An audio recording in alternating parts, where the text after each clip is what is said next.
hoje é mais um dia de estudo da palavra do Senhor e eu tenho certeza que Deus tem algo preparado para o seu coração. Durante esse período de preparo, de estudo, Deus fala ao meu coração primeiro, porque a palavra de Deus diz que ela é uma espada de dois gumes, ela fere por um lado e fere por outro.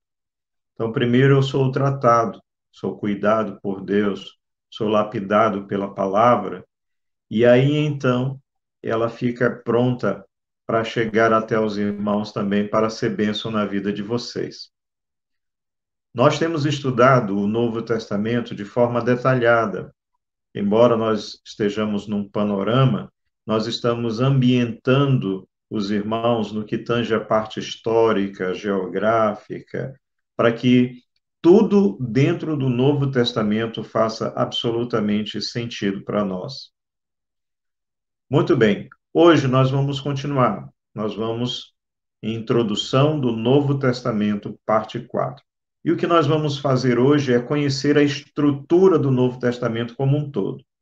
Nós já conhecemos a estrutura do Velho Testamento, nós já examinamos todo o Velho Testamento, o seu contexto histórico, a sua divisão, e hoje é oportuno que nós comecemos a pegar o Velho Testamento e mostrar como o Novo Testamento o completa, o traduz, como o Novo Testamento é a aplicação lógica, espiritual, de tudo aquilo que foi pensado, profetizado, ensinado, vivido e experimentado no Velho Testamento. Tenho certeza que Deus vai abençoar a sua vida. Portanto, fique conosco. Caso você tenha condições, envie esse link no nome santo e bendito de Jesus. Então, vamos lá, vamos começar nos colocando na presença de Deus em oração. Ore comigo. Senhor, nós pedimos que a tua boa mão, que a tua graça, que a tua misericórdia e que o teu amor santo nos atinja nesta manhã. Que o teu Espírito Santo seja derramado sobre nós, a ponto de nos habilitar a entendermos, compreendermos as sagradas Escrituras, para que essa mensagem impacte a nossa vida, mude o nosso ser, transforme o nosso caráter e nos faça cada dia mais parecido, semelhante à imagem de nosso Senhor Jesus Cristo, para que vivamos a nossa vida presente como uma carta aberta, em que todo aquele que olhar para nós possa ler nas entrelinhas que Cristo reina em nós, que Cristo habita em nós e que nós somos nova criatura em meio a um mundo caído. E eles possam ser impactados por essa mensagem que é a nossa vida, é Cristo em nós. E assim sirvamos como luz e como sal da terra. Luz para brilhar em meio à escuridão do pecado e sal para trazer sabor, alegria e significado à nossa existência. Pedimos isso em nome de Jesus. Amém. Quero lembrar a você também que hoje, depois da apresentação desta aula, nós vamos abrir uma sala do Zoom. E esta sala poderão entrar todos aqueles que já estão inscritos aí, matriculados e que terão acesso a esse link, para que você possa vir aqui junto comigo e nós tirarmos dúvidas, esclarecermos pontos obscuros, ou seja, aprofundarmos a matéria de uma forma bem mais pessoal, bem mais íntima. Mas agora, sou eu e você aí no YouTube com a apresentação desta aula, Introdução ao Novo Testamento, parte 4. Ok, vamos lá. Comecemos, então, a nossa apresentação. Está dando um delayzinho, porque não está aí na tela, está bem, pronto. Bom,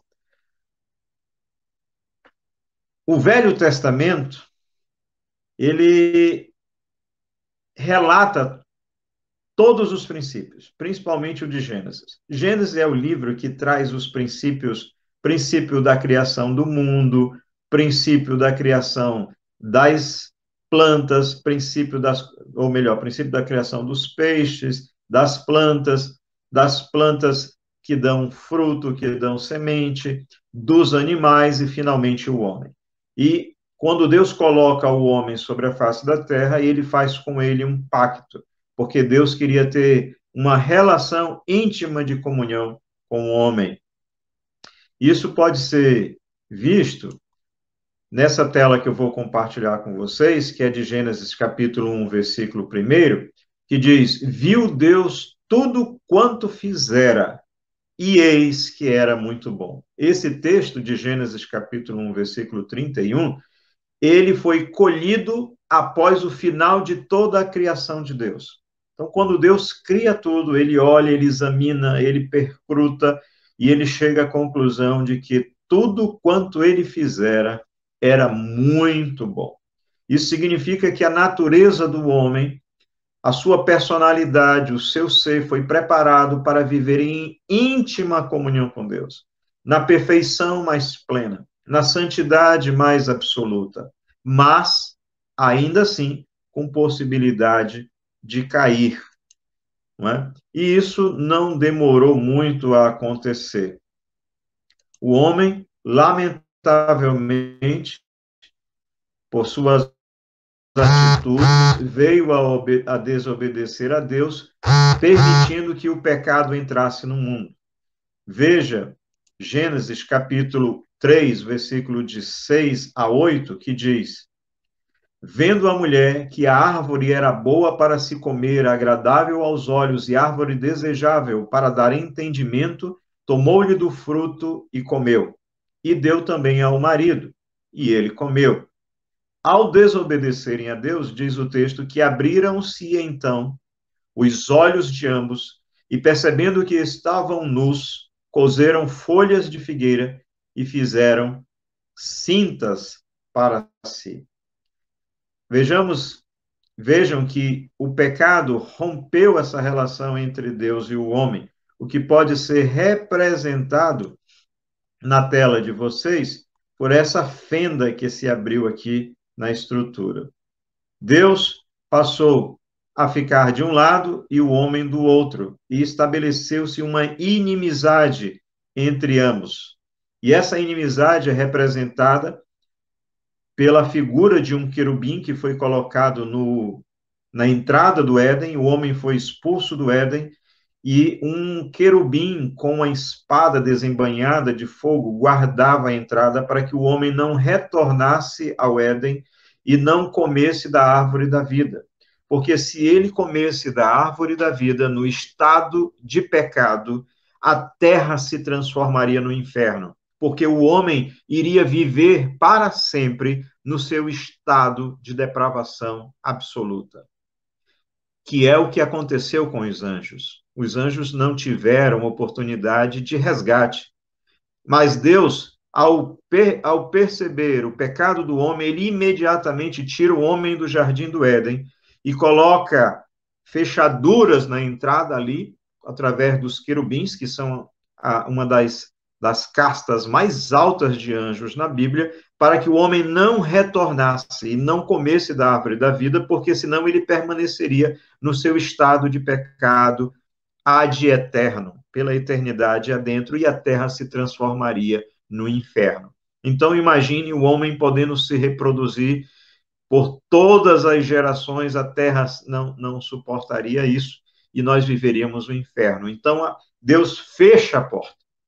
Cria-se uma inimizade entre Deus e o homem, e essa inimizade não poderia ser desfeita de maneira alguma, a não ser que houvesse uma intervenção soberana de Deus. Com o passar do tempo, essa relação entre o homem e Deus foi ficando cada vez mais distante, né? Essa rebelião foi experimentando uma progressão geométrica.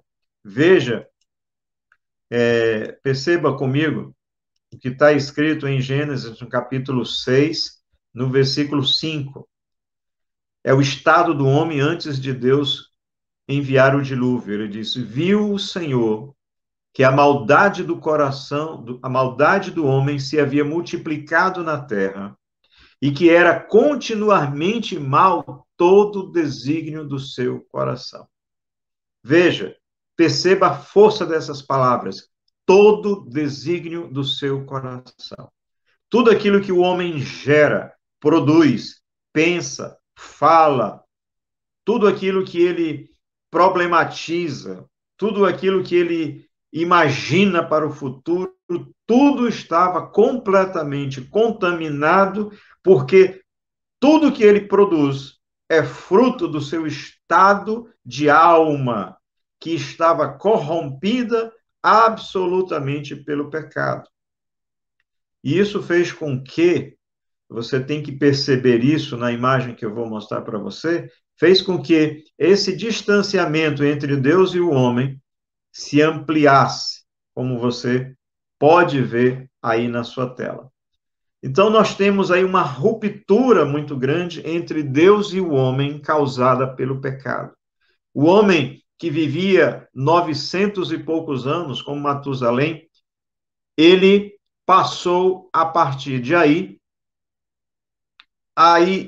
tendo a sua qualidade de vida declinando cada vez mais, cada vez mais, cada vez mais, até o ponto em que hoje, quando se vive muito, se vive 100, cento e poucos anos.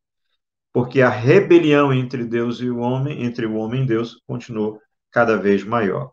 E aí, chegamos então ao momento em que entra o Novo Testamento. Veja que o Novo Testamento, ele chega no momento em que a relação entre Deus e o homem está bastante ampliada. A relação de inimizade entre Deus e o homem está bastante ampliada. Deus não tem comunhão com o homem. Deus não se relaciona com o homem a não ser por meio da fé. No Velho Testamento, a fé em um Salvador que viria. Então, nós temos aí o Novo Testamento e essa ruptura. Então, veja o que o Novo Testamento traz de mensagem de Deus. Vai aparecer na sua tela. Veja que entre essa ruptura, Deus estabeleceu um elo aí, uma ligação entre essa ruptura de inimizade entre Deus e o homem. E essa imagem que aparece ligando aí os dois polos dessa ruptura é exatamente a mensagem de salvação na pessoa de nosso Senhor Jesus Cristo, que é revelada no Novo Testamento. Então, o Novo Testamento vai trazer para nós, vai nos revelar, vai nos esclarecer, vai nos desanuviar a mente e o entendimento para que nós compreendamos como Deus, através da sua imensa graça, misericórdia e amor, rompe essa barreira causada pelo pecado, atravessa toda a iniquidade e estabelece um meio, uma forma eficaz de resgatar o homem, de restabelecer entre o homem e ele mesmo, Deus, a relação de amizade. E é isso que nós vamos ver hoje nessa nossa aula, como Deus estabeleceu isso no Novo Testamento, analisando a sua estrutura. Então, vamos lá. Venha comigo. Olhando bem para essa imagem, você vai ver que daí surge 2 Coríntios, capítulo 5, versículo 18 a 21, que diz: ora, tudo provém de Deus.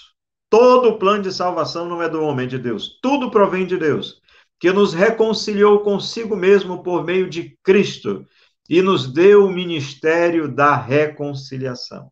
A saber, preste atenção, meu amado irmão, que Deus estava em Cristo reconciliando consigo, que Deus estava em Cristo reconciliando consigo o mundo, não imputando aos homens as suas transgressões, e nos confiou a nós, hoje, a igreja, a palavra da reconciliação. De sorte que nós, a igreja de Deus, no Novo Testamento, somos embaixadores em nome de Cristo, como se Deus exortasse por nosso intermédio. Em nome de Cristo, pois, é o que a igreja faz. Exorta, roga, para que vos reconcilieis com Deus. Aquele que não conheceu o pecado, ele o fez pecado por nós, para que nele fôssemos feitos justiça de Deus. Aleluia. Então, o Novo Testamento é a mensagem de Deus na pessoa de nosso Senhor Jesus Cristo, uma mensagem de reconciliação, uma mensagem de resgate, uma mensagem de trazer de volta aqueles que se haviam perdido. E esta é a mensagem do Novo Testamento. E agora a gente vai entender como Deus, então, na sua sabedoria, estruturou o Novo Testamento. Como ele foi montado, como ele foi projetado, como ele foi organizado, para que nós possamos entender como essa mensagem de salvação, que se espalha por todo o Novo Testamento, como ela se deu. Então, na figura que você tem na tela, nós temos aí os livros do Novo Testamento. São 27 livros do Novo Testamento. No Velho Testamento, nós temos 37 livros. 39 livros, desculpe. E no Novo, 27, fazendo um total de 66 livros. Então, no Novo Testamento, na tela que você tem, nós vamos agora examinar a estrutura do Novo Testamento. Você tem, em primeiro lugar, você tem os livros que são chamados de biográficos. Por que são chamados biográficos? Porque eles narram a vida de Jesus. Eles trazem a vida de Jesus em 4 livros, são os chamados evangelhos. Aqui estão eles. O próximo livro é o livro de Atos dos Apóstolos. Atos, porque são as obras realizadas pelos apóstolos. É um livro histórico. Então, você vai anotar, você vai pegar a sua Bíblia, você vai abrir a sua Bíblia aí na capa, onde tem ali o índice do Novo Testamento, e você vai fazer as suas chaves do lado dos 4 primeiros, e você vai colocar biográficos, evangelhos. Ao lado do livro de Atos, você vai colocar histórico. É o único livro histórico no Novo Testamento. Você viu que quando nós estudamos o Velho Testamento, nós tínhamos 12 livros históricos. No Novo Testamento, nós temos apenas um, é o livro de Atos. Depois do livro de Atos, nós temos aqui as chamadas cartas paulinas. São 13 cartas, as cartas de Paulo. 13 cartas, que vão de Romanos a Filemão. Nós temos Romanos, 1ª e 2ª Coríntios, Gálatas, Efésios, Filipenses, Colossenses, 1ª e 2ª Tessalonicenses, 1ª e 2ª Timóteo, Tito, Filemão. Depois das cartas do apóstolo Paulo, nós temos as chamadas cartas gerais ou cartas universais. Elas foram escritas por vários autores e elas foram destinadas também a pessoas não específicas, não a igrejas específicas, mas a toda a comunidade cristã. Diferente das cartas de Paulo, que ou eram endereçadas a igrejas específicas ou eram endereçadas a pessoas específicas. As cartas universais ou as cartas gerais, elas são escritas, então, para atingir a comunidade cristã como um todo. E são elas Hebreus, Tiago, 1ª e 2ª Pedro, 1ª, 2ª e 3ª de João e Judas. E o último livro do Novo Testamento é o livro profético, que é o livro de Apocalipse. Vocês lembram que no Velho Testamento nós tínhamos os profetas maiores, 5 livros dos profetas maiores, e os profetas menores, 12 livros. No Novo Testamento, nós temos apenas um livro profético, que é o livro de Apocalipse. Veja que em Gênesis nós temos a criação de todas as coisas. No livro de Apocalipse, nós temos a consumação de todas as coisas. No livro de Gênesis, nós temos a criação do homem seguido da sua queda. No livro de Apocalipse, nós temos o homem caído sendo efetivamente resgatado para viver a eternidade com Deus sem nenhuma possibilidade de nova queda. No livro de Gênesis, nós vemos o distanciamento do homem e Deus. No livro de Apocalipse, nós vemos Deus resgatando para si o homem e numa relação plena, ele o glorifica, ele o livra não só de todo o pecado que ele experimentou no passado, mas ele garante que doravante, por toda a eternidade, nunca mais ele estará sujeito a experimentar a queda. Em Gênesis, o homem cai e tenta se justificar com folhas de palmeiras, de bananeiras.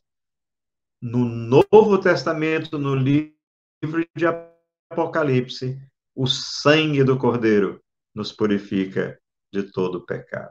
Então, esta é toda a estrutura do Novo Testamento. 27 livros divididos em 4 biográfico, um livro histórico, 13 cartas paulinas, 8 cartas gerais e um livro profético. E agora, eu quero que você mantenha focada a sua atenção na tela, porque eu vou passar por todos eles agora. Nós vamos examinar, não com riquezas de detalhe, mas trazendo aquilo que precisa. Tudo bem? Venha comigo, me acompanhe. Certamente você vai estar, depois dessa aula, muito mais habilitado para conhecer a mensagem de Deus revelada em todos esses 27 livros. Muito bem, estão na tela para você ver os 4 primeiros livros do Novo Testamento: Mateus, Marcos, Lucas e João. Mateus é o que abre o Novo Testamento. Não é? Aí começa a história da salvação do ponto de vista já da vinda de nosso Senhor Jesus Cristo. Por que, então, 4 livros para falar a mesma história, para narrar a mesma história? Eu lembro que, novo convertido, eu comecei, quando eu ganhei uma Bíblia, né, comecei a ler a Bíblia de Gênesis, aí disseram para mim, não começa de Gênesis, começa do Novo Testamento. Então, eu comecei a partir de Mateus. Li todo o livro de Mateus, fiquei muito feliz de ver o que Jesus tinha feito pela minha vida. Comecei a ler Marcos. Quando eu comecei a ler Marcos, eu percebi que era a história que eu já havia lido em Mateus. Mas eu estava muito sedento. Li Marcos assim mesmo. Quando eu terminei de ler Marcos, agora eu vou ver uma outra coisa. Quando eu comecei a ler Lucas, começou um pouquinho diferente. Logo em seguida eu percebi que a história era a mesma. Foi a mesma experiência em João. Então, por que 4 evangelhos? Muito bem. Estou mostrando para você na tela que todos esses evangelhos, os 4, os seus autores, eles narram a vida de Jesus sobre uma perspectiva diferente, sobre um olhar específico.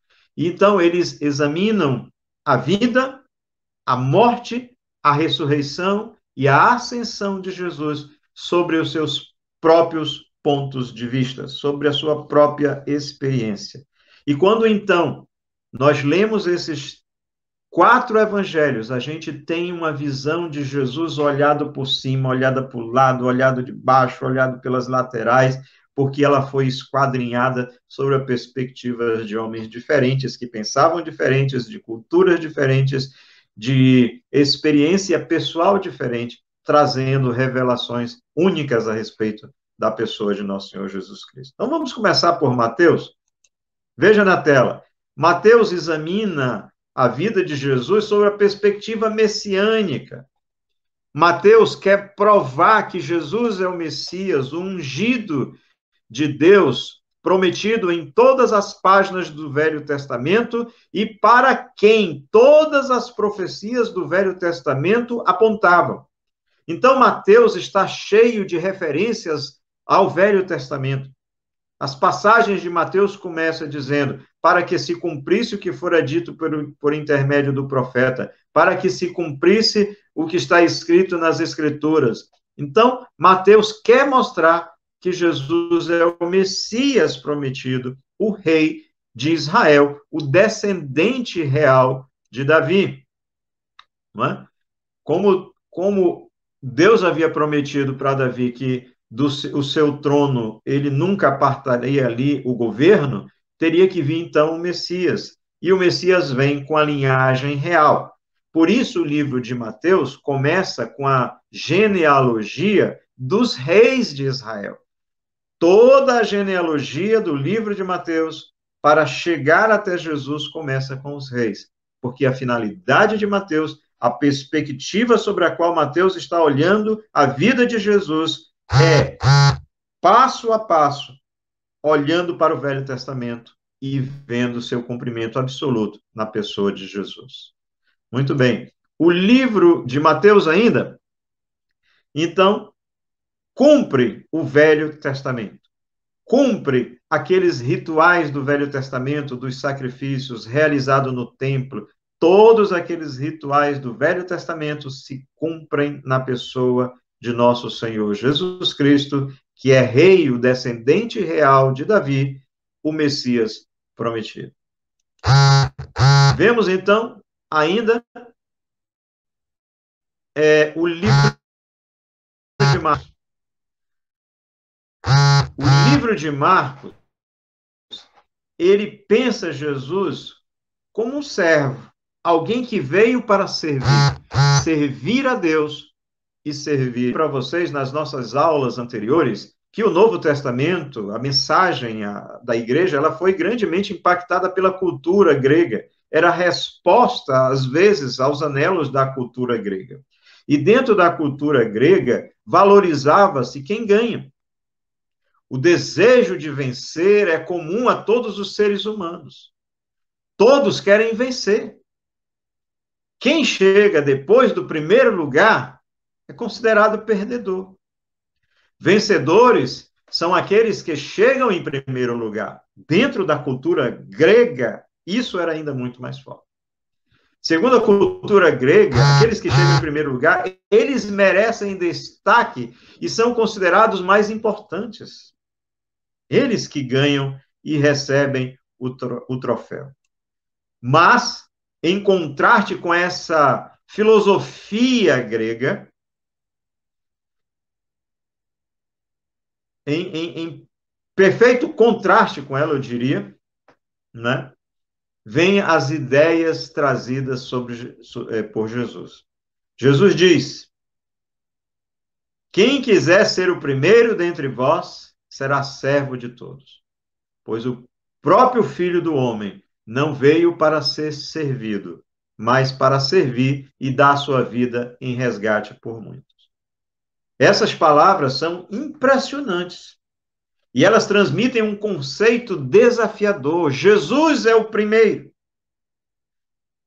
É Deus encarnado. Mas ele entra na história humana como servo, não como alguém mais importante. E isso fica muito claro, esse entendimento, quando nós lemos Marcos capítulo 10, versículo 43 a 45, vai aparecer na sua tela, que diz: mas entre vós não é assim. Jesus estava falando sobre como o mundo pensa e governa, e como as pessoas mais importantes pisam e dominam sobre as outras.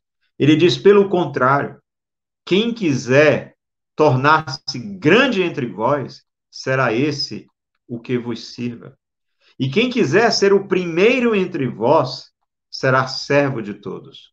Pois o próprio Filho do Homem não veio para ser servido, mas para servir e dar sua vida em resgate por muitos. Aleluia. Então, essa é a ideia do livro de Marcos, é mostrar Jesus como servo, aquele que veio para servir a Deus e que veio também para servir ao homem. Vamos para o livro de Lucas. Lucas, ele olha para Jesus do ponto de vista histórico. É impressionante como Lucas baseia todo o seu livro em cima de pesquisa. Olhe, vou projetar na sua tela, Lucas capítulo 1, do versículo de 1 a 4. Ele diz: visto que muitos houve que empreenderam uma narração coordenada dos fatos que entre nós se realizaram, conforme nos transmitiram os que desde o princípio foram deles testemunhas oculares e ministros da palavra, igualmente a mim, Lucas, me pareceu bem, e aí preste atenção nas forças dessas palavras, depois de acurada investigação de tudo desde sua origem. Então, Lucas faz uma pesquisa, ele se esmera em examinar, em procurar, dentro daquilo que estava disponível a ele, os fatos a respeito da vida de Jesus. Então, ele faz uma acurada investigação.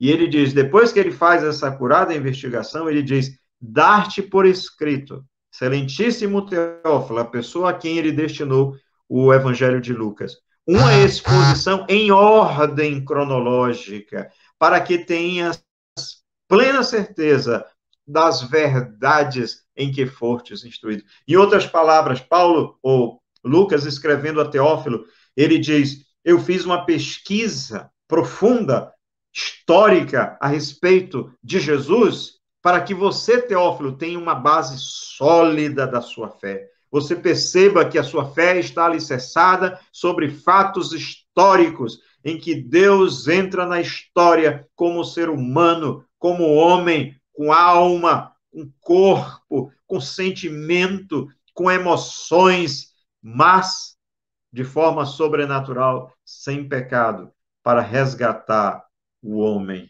Aleluia. É isso a isso que se propõe o evangelista Lucas. Agora, não termina por aí. Esse versículo que nós acabamos de ler está lá no início. Então, a gente entende que o primeiro propósito de Lucas era mostrar Jesus como uma pessoa histórica a Teófilo, que era aquele a quem ele destinou. Mas lá no final do livro, em Lucas, capítulo 24, 45 a 49, ele vai nos mostrar a outra isso e dá uma no final. E a no final está escrito: então lhe abriu o entendimento para compreender as Escrituras. E lhes disse: assim está escrito que o Cristo havia de padecer e ressuscitar dentre os mortos. E, irmãos, essa é a outra finalidade do livro de Lucas. Se pregasse arrependimento para a remissão de Jerusalém, vós, falando agora à igreja, a mim e a você, meu irmão, vós sois testemunhas destas coisas, desses fatos, da história a respeito de Jesus. Eis que envio sobre vós a promessa de meu Pai. Permanecei, pois, vestidos de poder, para proclamar essas verdades absolutas, narradas, trazidas. Impressionante, irmãos. Então, vamos para o livro de João. João, ele olha Jesus sobre a perspectiva divina. Então, para João, Jesus é Deus. E isso está muito claro, quando nós examinamos o capítulo 20 de Lucas, no versículo 30 e 31, onde ele vai nos dizer com muita clareza qual é a sua finalidade ao escrever o seu livro. Está na tela. Na verdade, fez Jesus diante dos discípulos muitos outros sinais que não estão escritos neste livro. Estes, porém, foram registrados para que creiais que Jesus é o Cristo, que era o propósito inicial de Mateus. Mas ele vai além, diz, o Filho de Deus, é o ser divino. E para que, crendo que Jesus é o Cristo, o Filho de Deus, é o próprio Deus, tenhais vida em seu nome. Esta, então, é a finalidade do livro de João. É mostrar a divindade de Jesus. É mostrar a divindade de Jesus. Não é? Como fica aí nessa outra partezinha que eu acabo de mostrar para vocês. Então, olhando os 4 primeiros livros do Novo Testamento, que são conhecidos como evangelhos, evangelhos ou biografia, nós aprendemos que todos eles narram a vida de Jesus sobre diferentes perspectivas. Mateus mostra Jesus como Messias, Marcos mostra Jesus como servo obediente de Deus e servo dos homens, Lucas vai mostrar o Jesus histórico, não é? Na sua pessoa, como ser humano, como pessoa, como homem. E aí em Lucas você vai ver Jesus se cansando, Jesus se entristecendo. E em João, diferente de todos os outros, mostra Jesus como o Filho de Deus, como o próprio Deus, como aquele que já existia antes de todas as coisas. E isso vai ficar mais claro ainda quando a gente lê João 1:1, que diz: no princípio era o verbo. A palavra verbo aí é a pessoa de Jesus. E o verbo estava com Deus. Havia relação entre eles, de intimidade. E o verbo era Deus. O verbo não só estava com Deus, o verbo era Deus. Então, João entra com toda a força, trazendo aí a pessoa de nosso Senhor Jesus Cristo. E além disso, João vai mostrar também que esse Deus, ele encarnou, tabernaculou, ele encarnou, ele se fez homem. Isso está lá em João, capítulo 1, versículo 14, que eu vou jogar na sua tela para você acompanhar comigo. E o verbo se fez carne, e o verbo que era Deus se fez carne, se fez homem, nasceu do ventre de uma mulher, criança, foi crescendo em sabedoria e graça. E ele diz, e ele habitou entre nós, aleluia, cheio de graça e de verdade. E vimos a sua glória, conhecemos, contemplamos, glória como do unigênito do Pai. Aleluia. Esse Jesus que é Deus, que é Messias, que é servo, se faz homem, deixa a sua glória, se despe da sua glória, se desnuda do seu poder e se faz homem igual à sua criatura, baixa o nível de ser criado para entrar na história e realizar a vontade soberana de Deus. Continuando, irmãos. Opa, deixa eu voltar lá para... Passei o slide errado. Veja, toda essa estrutura aqui do Novo Testamento. Nós estamos apenas olhando os 4 evangelhos. Agora, continuando aqui o nosso percurso, eu vou tirar tudo que a gente tinha colocado na tela, para você ver só os evangelhos agora. Muito bem. E aí você perceber uma coisa ainda mais. Mateus era testemunha ocular. Ele era um dos discípulos de Jesus. João foi testemunha ocular. Ele era um dos discípulos de Jesus. Então, nós temos 2 testemunhas ocular escrevendo sobre a vida de Jesus. Mas Marcos, ele não era uma testemunha ocular. Marcos deveria ser uma criança ainda no tempo de Jesus. Mas Marcos escreveu as reminiscências de Pedro. Marcos é aquela mesma pessoa que foi com Paulo e Barnabé nas viagens missionárias. Depois, Paulo entendeu que ele era um garoto ainda muito mimado, que ele ainda não estava preparado para a vida de missionário, resolve não levá-lo, e aí isso causa uma intriga, uma discussão entre Paulo e Barnabé. Barnabé, então, entendendo o potencial de Marcos, que Paulo não viu, ninguém é perfeito, Barnabé, leva Marcos consigo para as viagens missionárias, depois Marcos passa a ficar ali mais próximo de Pedro, acompanhá-lo ali de perto nas suas viagens missionárias, e aí ele, então, com base naquilo que Pedro relatava a respeito de Jesus, ele escreve o seu evangelho, não é?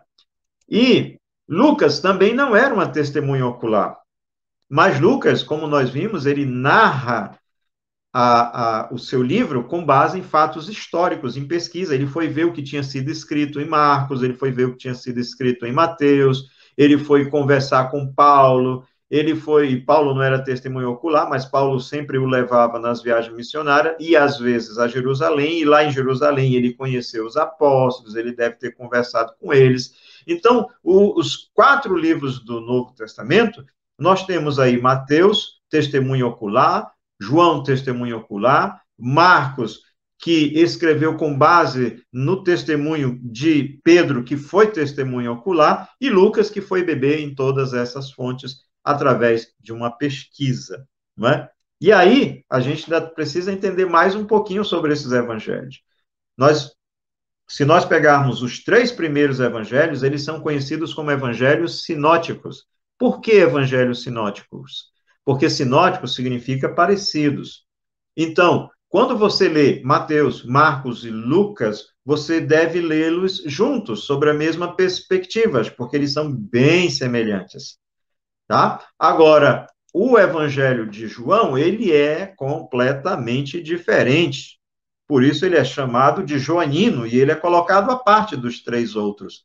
Porque João vai trazer fatos, vai trazer um olhar sobre o ministério de Jesus realizado lá em Jerusalém que nenhum dos outros trouxeram.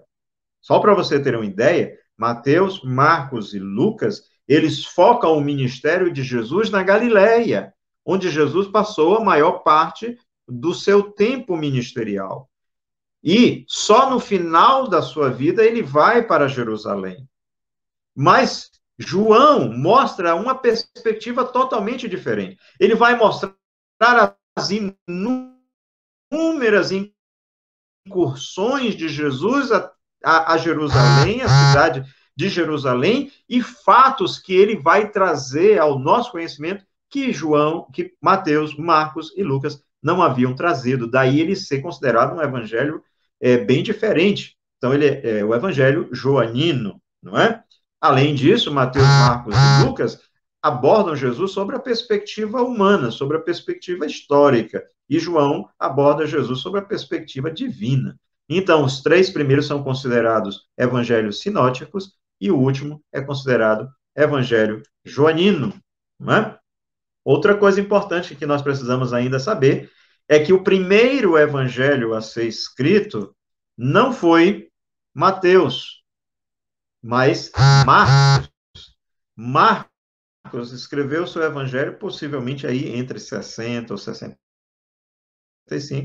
A gente espera que tenha sido realmente em 60, né? Foi o primeiro evangelho a ser escrito. Então, veja que os livros os 4 evangelhos, eles não estão colocados sobre a perspectiva cronológica, tá bom? E sim didática. Então, Mateus, que vai mostrar como tudo se cumpre em Jesus, ele vem primeiro, mas ele foi o segundo evangelho a ser escrito, possivelmente aí entre os anos 63 e 66, a gente foca mais aqui em 63.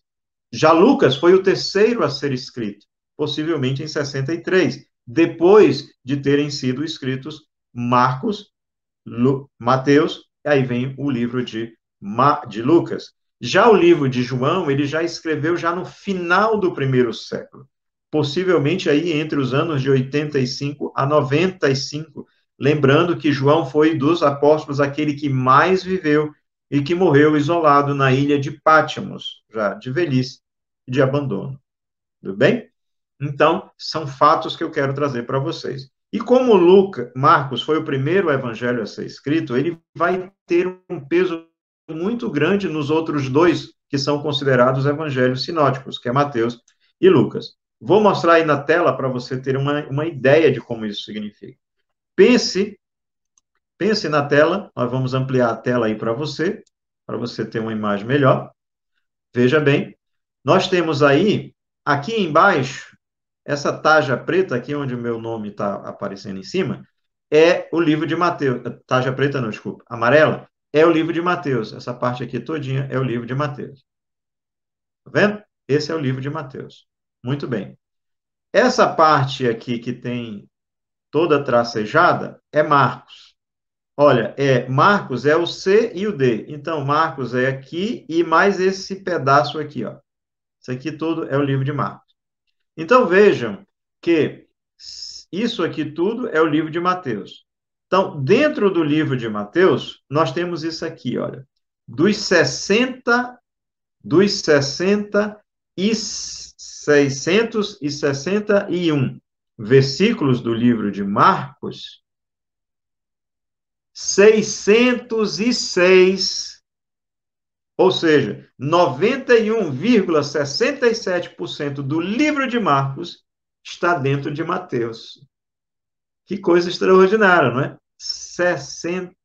91% de Marcos está dentro de Mateus. E essa parte toda aqui, ó, é a parte de Mateus que não está em Lucas, em Marcos, tá? Então, isso aqui são fatos que não foram narrados por Marcos. Mas esses fatos aqui, 91% do que foi narrado em Marcos está dentro de Mateus. Tem um paralelo em Mateus. E o restante aqui, ó, é só o que fica fora, né? Agora, já Lucas, esse outro quadro embaixo, pintado em verde, você vai perceber, aqui tem a informação, que essa parte também tracejada, aí em C, é o livro de Marcos. Então, do livro de Marcos, toda essa parte aí tracejada também está dentro do livro de Lucas. Significa que metade de Marcos, cerca de 350 versículos, ou seja, 53% aproximadamente do livro de Marcos, está reproduzido em Lucas. Veja a importância do livro de Marcos, né? Ele é reproduzido tanto em Mateus, só que em Mateus muito mais, e em Lucas um pouco menos, mas um reproduz 91,67% e o outro reproduz cerca de 53%. Irmãos, que coisa impressionante. Isso é só os evangelhos, para você ter aí uma ideia da razão por que eles são chamados evangelhos sinóticos. Por que eles são parecidos? Porque eles beberam aí numa fonte muito parecida. Tudo bem? Coisa maravilhosa, né? Além disso, eu ainda quero mostrar para você o seguinte, que o evangelho, você deve pensá-lo sobre duas perspectivas. Quando a gente diz evangelho, o evangelho, você está falando sobre boas novas. Boas novas. Olhe o que está escrito aqui. Diz, o anjo, porém, lá no início, quando ali no início do livro de Mateus, quando Jesus está nascendo, ali, já está na manjedoura, diz, o anjo, porém, lhes disse, não temais, eis aqui vos trago boa nova no singular, boa nova, é a mensagem trazida a todos nós a respeito da salvação em Cristo Jesus. Ele diz que essa boa nova é de grande alegria que o será para todo o povo. Aleluia. Além disso, essas boas novas, elas podem ser pensadas não como uma notícia apenas, não como uma mensagem apenas, mas a mensagem como uma pessoa. Veja o que está escrito em Atos, no capítulo 5, no versículo 42. Diz, e todos os dias, no templo e de casa em casa, quem está falando é Paulo, não cessavam de ensinar e de pregar Jesus, o Cristo. todos os dias, no templo e de casa em casa, não cessavam de ensinar uma mensagem, um ensino. Eles ensinavam Jesus. A própria mensagem, as boas novas, são Jesus. É uma pessoa. Então, queridos, preste atenção. Jesus é as boas novas de Deus para a nossa vida. Jesus é, na sua essência, a mensagem de Deus para as nossas vidas. Tudo o que nós precisamos, tudo o que nós necessitamos para que aquela barreira entre Deus e o homem seja rompida é Jesus. É a pessoa de Jesus. E tudo relacionado a ele está relatado nos 4 evangelhos como as boas novas de salvação. Aleluia. Além disso, essa mensagem trazida, revelada, não apenas nos 4 evangelhos, mas espalhadas aí por todos os outros livros do Novo Testamento, ela é imutável.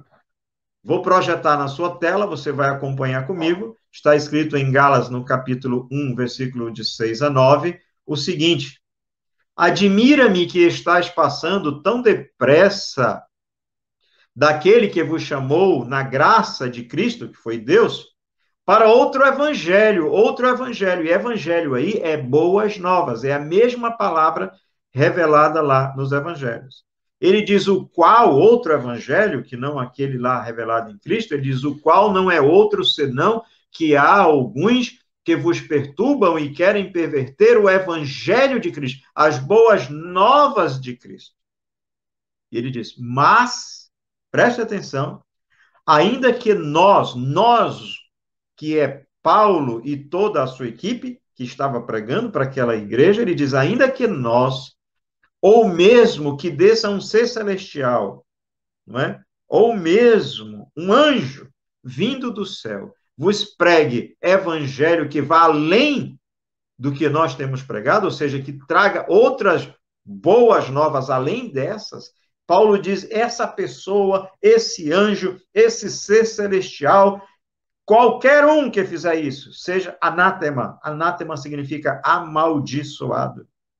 Assim, como já dissemos, e agora repito, se alguém vos prega evangelho que vá além daquele que recebestes, seja anátema. Olha, irmãos, o evangelho é imutável. É por isso que todos os domingos, para trazer este estudo, essa mensagem de Deus para a sua vida, nós gastamos tempo, nós tiramos tempo da família, do trabalho, de nós mesmos, para para mergulharmos nas páginas das Sagradas Escrituras e a estudá-la com profundidade, com dedicação, com esmero, com afinco, pedindo que Deus use de graça, de misericórdia, porque nós não podemos pregar outro evangelho que não foi este revelado em Cristo Jesus, porque se nós o fizermos, nós estaremos debaixo de maldição, nós estaremos debaixo da poderosa mão de Deus sobre as nossas vidas. Ai daqueles que ousam trazer um evangelho que não seja centralizado na pessoa de nosso Senhor Jesus Cristo. Paulo diz, pode ser anjos, podem ser homens, não deixem que este evangelho seja maculado, porque se ele for maculado, ao invés de graça, ele vai trazer condenação sobre a sua vida. Por isso, meu irmão, leia as Escrituras, debruce-se sobre elas com afinco, porque Jesus disse, julgai que nela tendes a palavra da vida eterna. Aleluia. Que coisa impressionante e maravilhosa.